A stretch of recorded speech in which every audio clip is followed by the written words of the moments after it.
WhatsApp guys, कैसे स्वागत है आज की न्यू वीडियो में। मेरा नाम है लक्ष्य। मेरा लक्ष्य है आप लोग का एसएसटी में 80/80 लाने का। इसलिए आज हम लोग पढ़ने वाले हैं एसएसटी का चैप्टर 1 डेवलपमेंट। आज हम लोग देखेंगे कि डेवलपमेंट क्या होता है, नेशनल डेवलपमेंट क्या होता है, पर कैपिटा इनकम क्या होता है और ह्यूमन डेवलपमेंट इंडेक्स क्या होता है। Development refers to the improvement और प्रोग्रेस। अगर किसी चीज का इम्प्रूवमेंट हो रहा है या प्रोग्रेस हो रहा है तो हम लोग कह सकते हैं डेवलपमेंट हो रहा है। What development promises? Different people, different goals. Different person can have different development goals. अलग अलग पर्सन के अलग अलग डेवलपमेंट गोल्स हो सकते हैं। जैसे मेरा डेवलपमेंट गोल है एक महिंद्रा थार लेना, वैसे आपका डेवलपमेंट गोल होगा क्लास 10 में 95% लाना। कभी कभी डेवलपमेंट डिस्ट्रक्टिव भी हो सकता है। ये सीबीएसई का मोस्ट इंपॉर्टेंट क्वेश्चन है। What may be development for one may not be development for the other, it may even be destructive for the others. तो इसका आप लोग आंसर दे सकते हैं। अगर कोई जगह पे डैम बनेगा तो वहाँ पे इलेक्ट्रिसिटी क्रिएट होगा, एम्प्लॉयमेंट क्रिएट होगा, लेकिन वहाँ के पास वाली ट्राइबल कम्युनिटी को काफ़ी दिक्कत होगा, उनको वहाँ से माइग्रेट करना होगा। Income and other goals.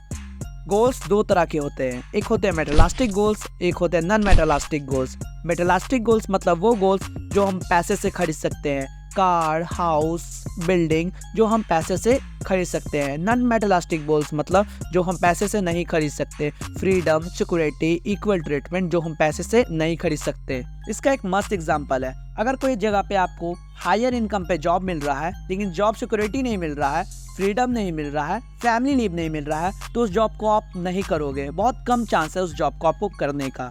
लेकिन दूसरी जगह आपको कम वेज मिल रहा है लेकिन जॉब सिक्योरिटी मिल रहा है, फ्रीडम मिल रहा है, फैमिली लीव मिल रहा है, तो ज़्यादा चांस है आप वो जॉब करोगे। National development. The ability of a country to improve the living standard of its citizens is called national development. इसका मतलब अगर कोई कंट्री का सिटीजन्स का लिविंग स्टैंडर्ड बेटर हो रहा है तब हम कहेंगे नेशनल डेवलपमेंट हो रहा है।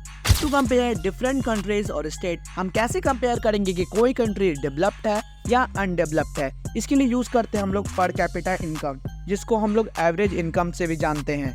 इसको निकालने के लिए हम लोग यूज करते हैं total income of a country divided by total population. Latest world bank के रिपोर्ट के हिसाब से जो कंट्री $49,300 कमाता है उसको रिच कंट्री कहा जाएगा। जो कंट्री $6,700 कमाता है उसको मिडिल रिच कंट्री कहा जाएगा। जो कंट्री $2,500 कमाता है उसको पुअर कंट्री कहा जाएगा। इंडिया एक मिडिल रिच कंट्री है। इनकम एंड अदर क्राइटेरिया, हम लोग सिर्फ बेटर इनकम नहीं देखते, हम लोग security, respect for others, equal treatment और फ्रीडम भी देखते हैं। ह्यूमन डेवलपमेंट इंडेक्स को समझने के लिए हम लोग को कुछ इंपॉर्टेंट टर्म भी समझना होगा। पहला है इन्फेंट मोर्टेलिटी रेट। इसका मतलब होता है 1000 बच्चों में से जन्म के समय कितने बच्चे बच गए।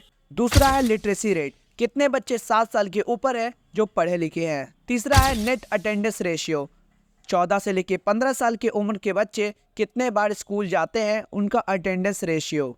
पब्लिक फैसिलिटीज, अगर आप लोगों के पास पैसा है तो आप सब कुछ खरीद सकते हो लेकिन कुछ चीज नहीं भी खरीद सकते हो। जैसे आप लोग पॉल्यूशन फ्री इन्वायरमेंट नहीं खरीद सकते हो पैसा रहने के बावजूद। सबसे अच्छा HDI स्कोर केरला का है, बट ऐसा क्यों? केरला की गवर्नमेंट हेल्थ और एजुकेशन में काफी ज्यादा ध्यान देती है।